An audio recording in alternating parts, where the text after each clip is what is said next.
call me Cuba Pete. I'm the king of the rumba beat. When I play the maracas, I go chick, chicky, boom, chick, chicky, boom. Hey! Welcome to Cuba Pete, No Laughing Matter. Hi, I'm Joe Greer. I'm the founding dean at Roseman University College of Medicine.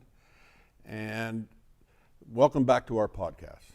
And the purpose of this podcast is to see the interaction between society, healthcare, society, and what we need to do and change in medical education to improve our workforce that takes care of individuals. Understanding that health is just not physical and mental. There's all the surrounding things around it. You could have a patient come in, tell them their blood pressure's fine, their lipids are fine, their EKG's fine, the electrolytes, everything's good, chest x-ray's fine, you're healthy. And then they tell you, yeah, except for my house is in foreclosure. I have a spouse who's leaving me and one of my kids is an addict. So society and its interactions and the wider definition of health does this. Today, I am thrilled to have a friend and a guest, an extremely well-known artist here in Las Vegas and around the country, Juan Muniz. Born in Tijuana, brought up in San Diego. He's the first one in his family to get a college degree, of which he got a bachelor's at the Art Institute of Las Vegas in graphic design and an associate degree at Collins in Arizona, and that one was in animation. Juan is a visual artist, an illustrator, a writer, a poet, a filmmaker. As a matter of fact, his very first documentary was just aired at the San Diego Film Festival, was it not? Yeah, San Diego Latino Film Festival. Which was excellent. Now, I know you've seen Juan's art because he's had clients like UFC, Hard Rock Cafe, Zappos, Don Julio Tequila, Golden State Warriors. Wrong team, by the way. Hey, they pay me. It's Miami Heat. That's who you want. If they pay me, I'll go there. Okay. Sugar Factory. The Paris, Cosmopolitan, and Venetian Hotels and Casinos, Insomniac, and EDC. There was a point in Juan's life where he was diagnosed with anxiety and depression. And he wanted to make a difference in society on how that is perceived as such a taboo. One, that taboo is not just for communities. There was a recent article in the New York Times, I think it was a week ago, and it was entitled, How Doctors Hide Their Mental Health Treatment from Other Doctors. And we have a profession also that if you're applying for a license in certain states, it will ask if you've ever had therapy, as if that's important for your licensure. So that means that that physician is then marked for life, so that's why they don't check it off. So even in the profession that is supposed to take care of mental illness, which I think is the number one public health problem in this country, and you could see that from the pandemic, suicides, overdoses, alcoholic liver disease. Those were the three leading causes of death that took this country into the only time in 100 years that our morbidity and mortality increased. But interestingly, this was not in the black and brown community where we're seeing a marked increase in this. This was in baby boomers that were white, non-Hispanic. And the only difference between they and myself, being of the same birth year cohort, was they never went beyond high school. So that complicated things economically, working, being in factories that are no longer around. So society within itself, the changes it has is going to affect people's health, which affects the way we train our future doctors. Juan, welcome. Oh, thank you so much. The floor is yours. Thank you so much for having me, honestly. It's just being here. I watched a few episodes. I was very intimidated. It was the first time that I was ever intimidated to do an interview. And then I got to meet you a lot more. I'm proud to call you my friend. I'm proud to call you a mentor. It's just amazing to be here, and I'm thankful. And I didn't sound like I did that much in my life, and after you went over that list, and it sounded amazing. And then I started thinking, just the beginning. Yeah, and I started thinking, I'm like, there's a lot more to that list too, and we keep adding more. But I'm super excited to be here to have this platform and this amazing show, to just be able to talk about these things that affect us in many different aspects in our lives, pretty much all of our lives. and it's great that you bring so many different kind of people to the show from different aspects and different backgrounds of life, because it's not just one group of people that it affects us all. You know? And actually, by the way, we just launched last week our Genesis program. Right. And we have cars that are wrapped by artists. The very first one, Juan did, which is beautiful. And although it's a joyful looking car, like as all of his artwork, it has the theme of mental illness. And the second car we had wrapped has the theme of housing. And so tell me about how you developed the thought behind putting that wrap together and all your other art.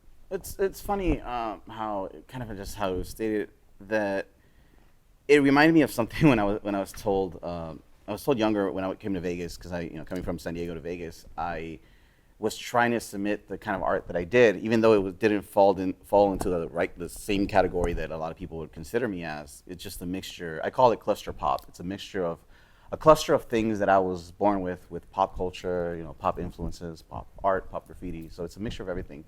And I started submitting my artwork to like the Hispanic Chamber of Commerce, because they used to do a lot of shows here.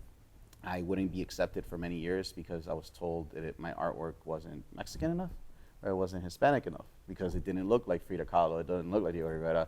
And I kept thinking to myself, can't get more Mexican than being made by me. I mean, that's where I was born. So it was something I didn't understand. I realized I didn't fit in the mold. And now hearing the design, speaks on mental health, like it does. It really does speak on mental health. It also speaks of every aspect of my life. It speaks of the poverty that I had, my depression, my anxiety, my joys, my happiness. Everything that I create isn't just about, even though it has one particular theme, it encompasses everything that I've went through my entire life to be able to create that image. When I was speaking to everybody at Genesis, when they were telling me the concepts and the ideas of what they wanted to do, by the moment they got to really talking about that they wanted to take this car around to bring hopefulness to the neighborhoods. And the cars are all going to have different themes, and mine was hope. One image that I recently created, in the last couple of years, was this little cat character. And it's this little girl cat that, cats known in throughout history, they have 9 lives. And a cat is a strong-willed animal. It's an animal that you have to almost earn their love and respect. But they also suffer, so they have many lives that they have lost. They say a cat has 9 lives. This cat, we don't know what life this cat's in, just like we don't know what people go through in their daily lives. But I got to tell you, yeah. I didn't know cats had the ability to love. I've had cats. I have dogs. I don't know, but yeah, it was the cat, the image on the car. I'm just kidding. No, and it's true. But that's why I love my dog. He's so much easier. He just loves me. The cat would be like, oh, hey, hi, you're home. The way I heard it was somebody said, my dog looks at me and says, they feed me, they care for me, they bathe me, they walk me. They must be God. And the cat says, my God, they care for me, they love me, they feed me. I must be God. And see, I think of it this way. I was like, wow, my dog is there for me, listens to me without judgment, always loves me no matter what, loves me more than he loves itself. So if I flip his name around, he's God. There you go.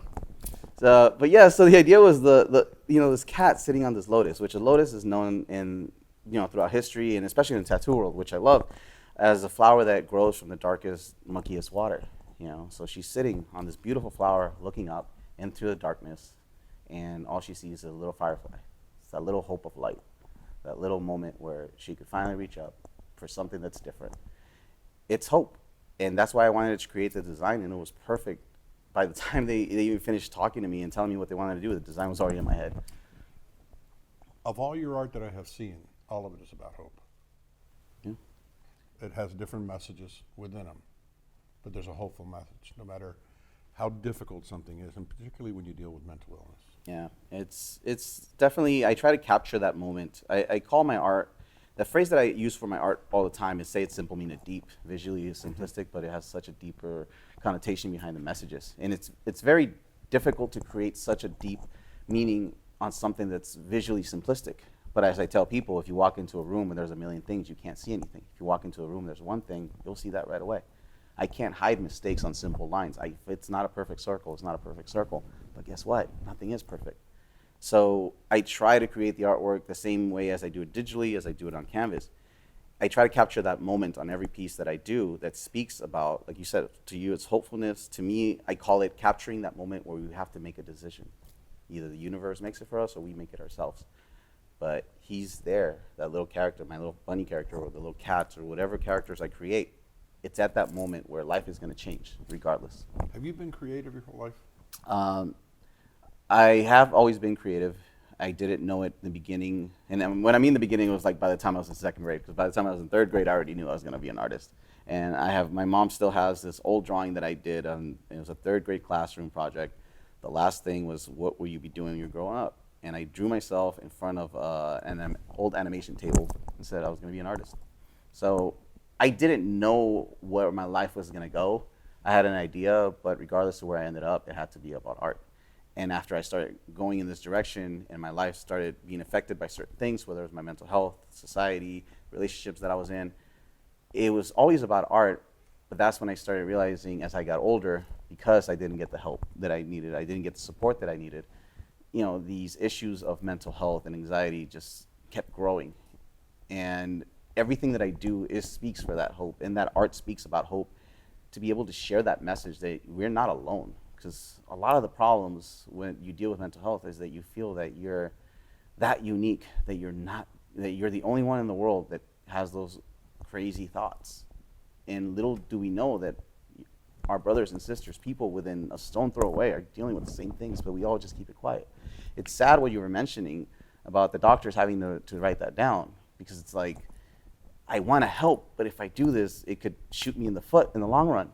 And like you said, it's where you're supposed to help them, so what do? What choices can you make? And also, Ken Wells, a psychiatrist at UCLA, who I have worked with in the past, actually did a landmark study with NIH maybe 20 years ago, where he found out that the criteria we use for behavioral health or mental illness are all based on a white population. Mm-hmm.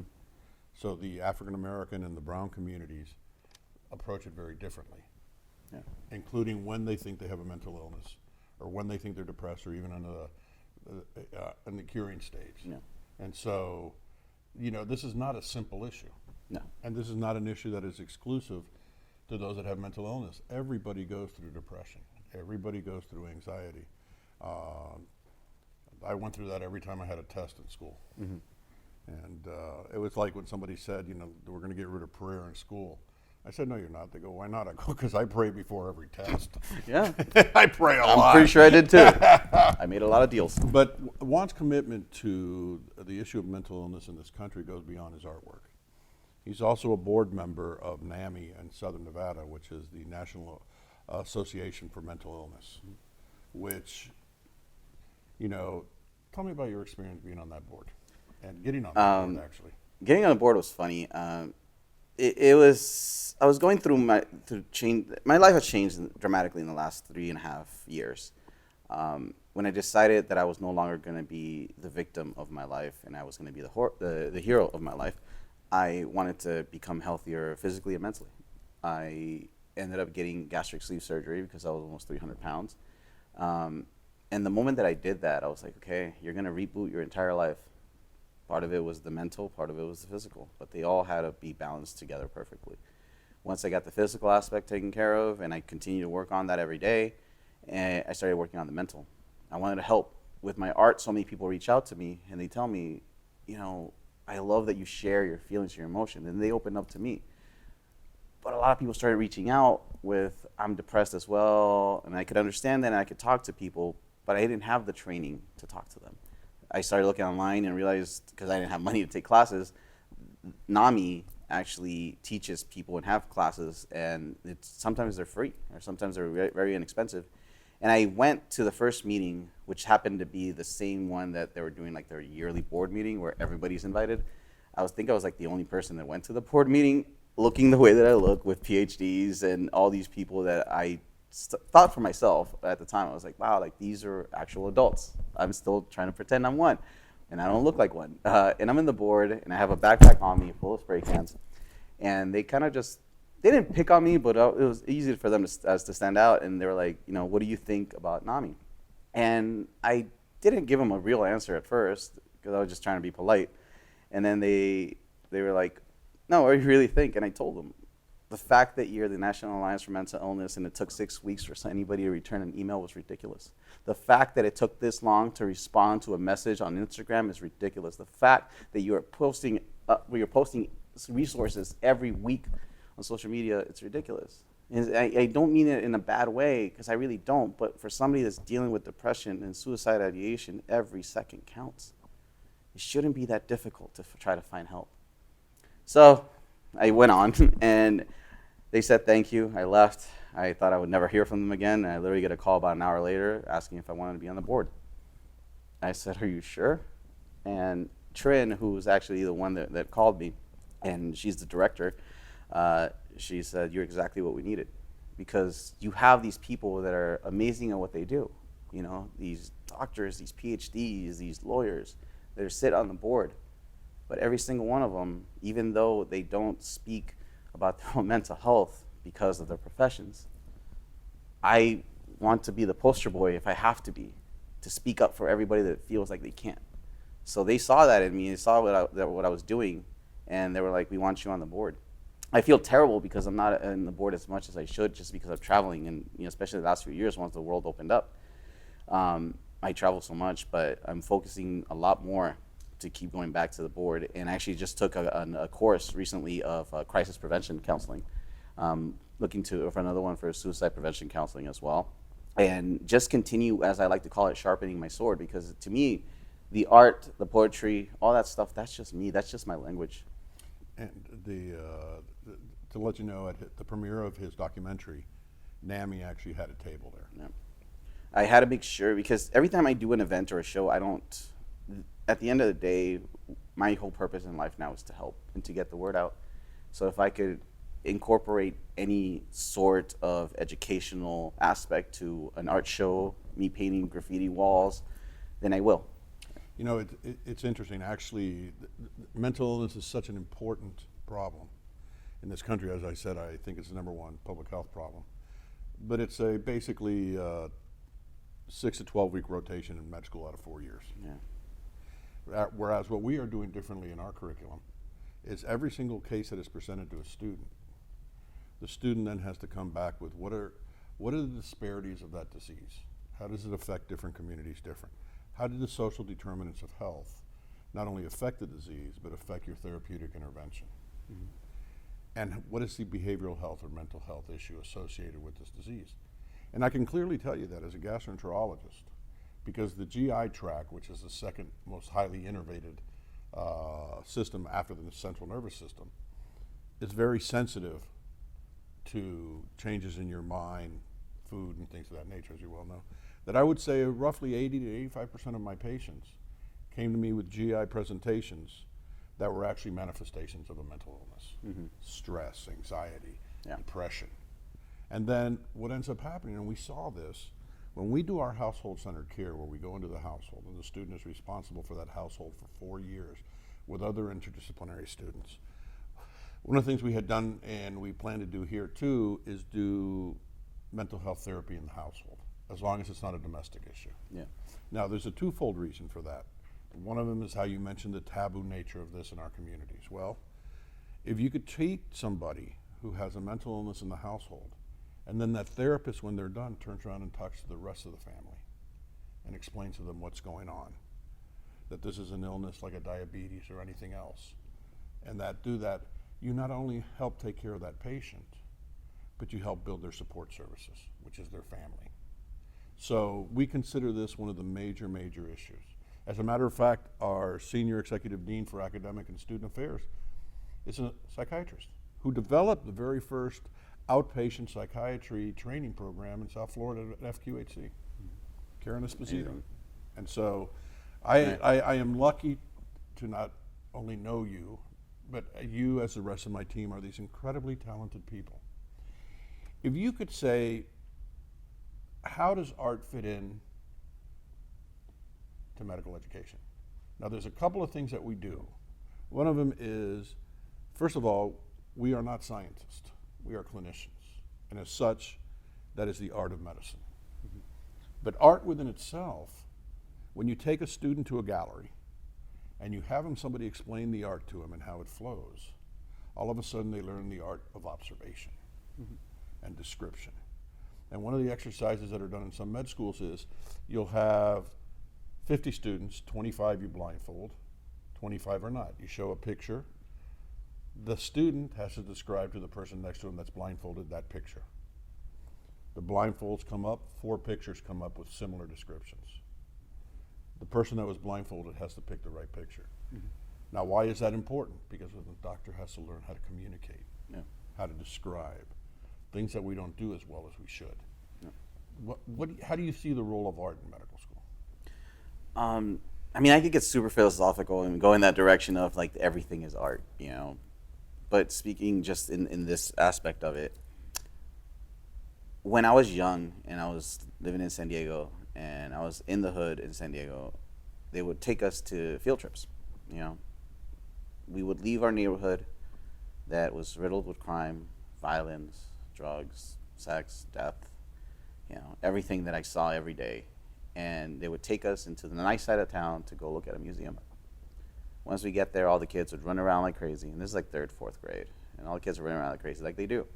I was that one kid that was standing in front of a Cezanne or a Van Gogh and just stare at it. And I'd get lost.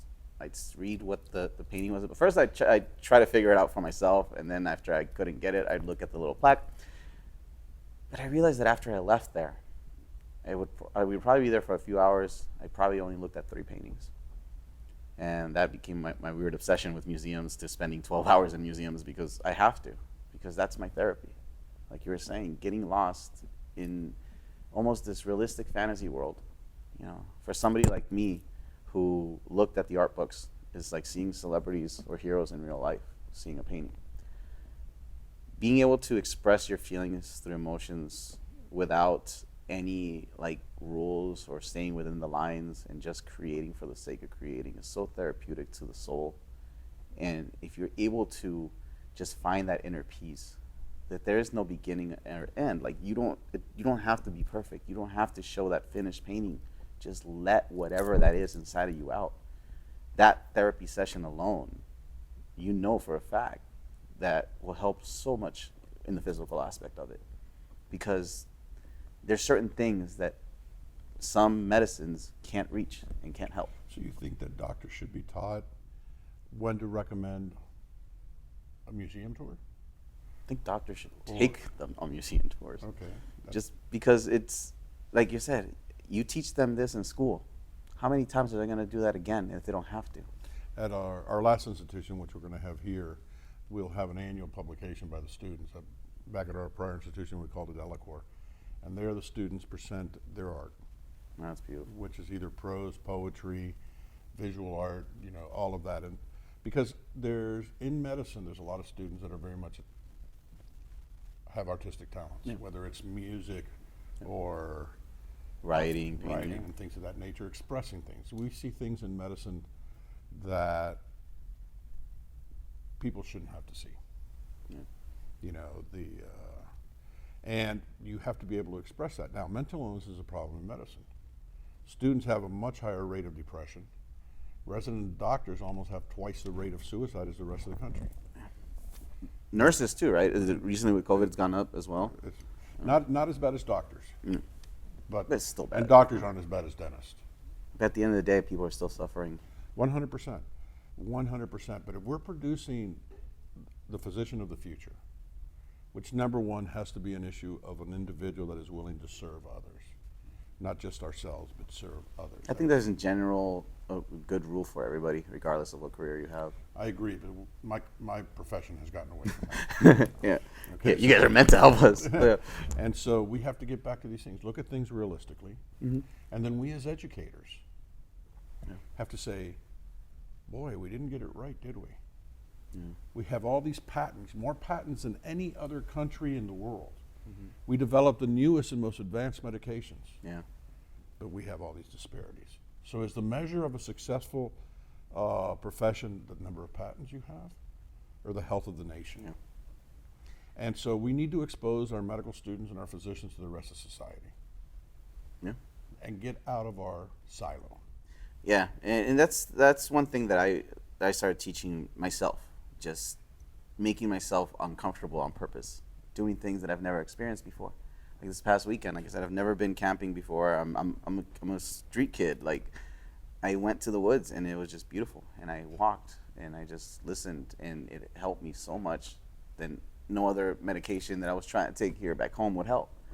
Not saying that those aren't good for what they are, but I needed that as myself. And I think it's beautiful that you guys are providing, the opportunity for these students who are stressed out. They have to do so much work, so much schoolwork, and the grades, and there's already so much pressure because a lot of these students, whether they want to be doctors or not, there's a lot of students that get pushed by their families to become doctors. So the amount of pressure is insane. You can't even imagine that.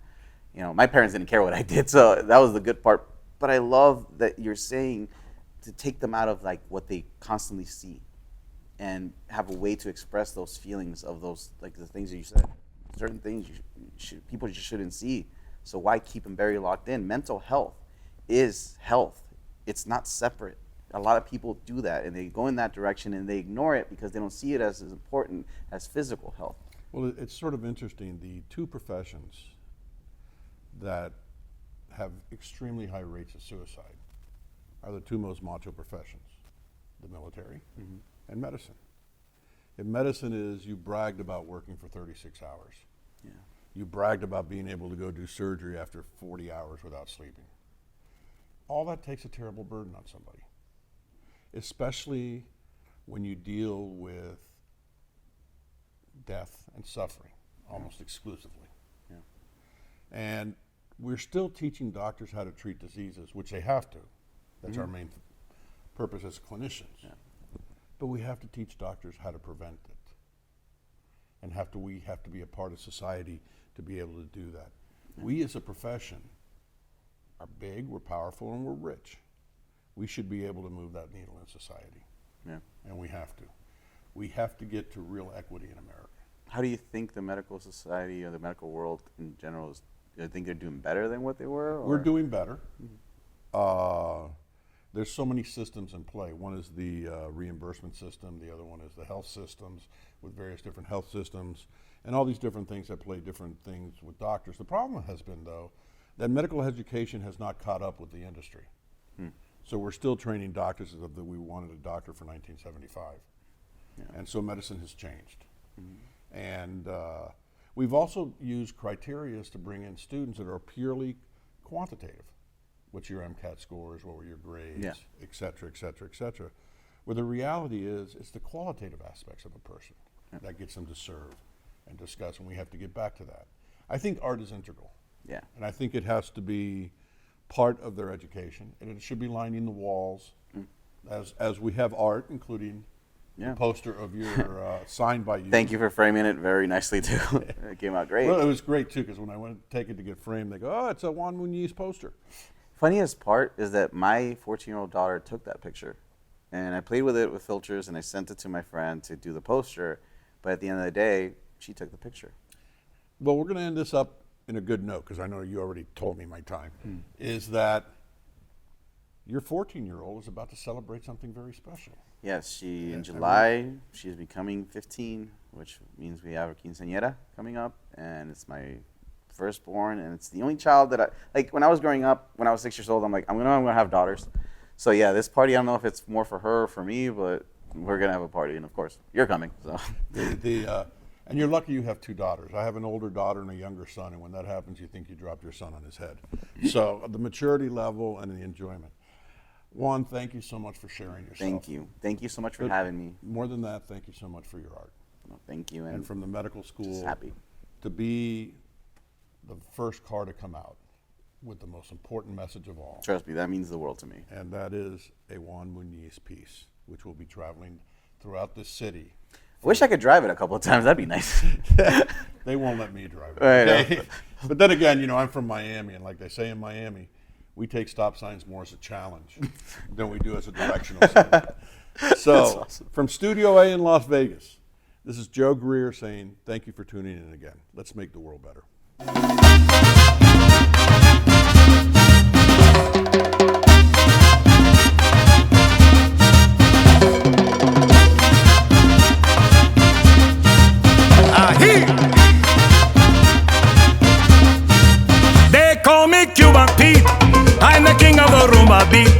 When I play the maracas, I go chick, chiggy, boom, chick, chiggy, boom.